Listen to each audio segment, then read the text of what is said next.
Welcome to our channel. Today we how to authorize merchant feed with DataFeedWatch step by step clearly. To begin authorizing your merchant feed with DataFeedWatch, first, log in to your DataFeedWatch account.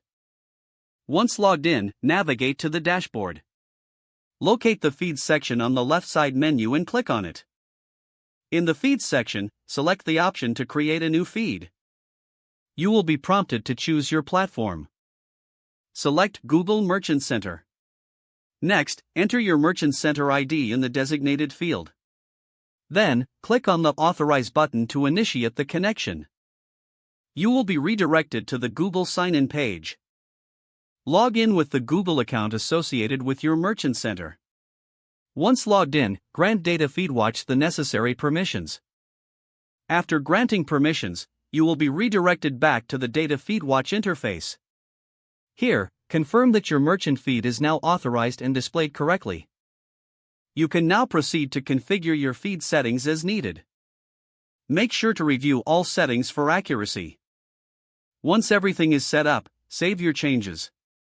Finally, test the feed by checking for errors or issues in the Google Merchant Center. Your merchant feed is now successfully authorized with DataFeedWatch. If the page does not load, refresh the browser or try again in a private or incognito window. Make sure you are using the correct email address, then retype it carefully to avoid small typos. If your password is not accepted, use the reset option and create a new strong password you can remember.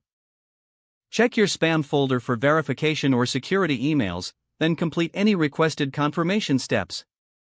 Enable two-factor authentication if available to improve account security and reduce unauthorized access risk.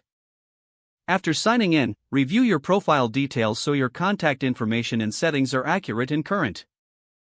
If you see an error message, note it down and try again after restarting your device and internet connection. Log out when you finish, especially on shared devices, to keep your account and payment information secure.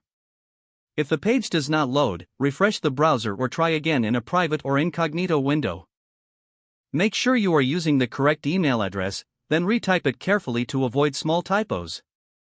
If your password is not accepted, use the reset option and create a new strong password you can remember. Don't forget to like this video and subscribe to our channel for more step-by-step tech guides.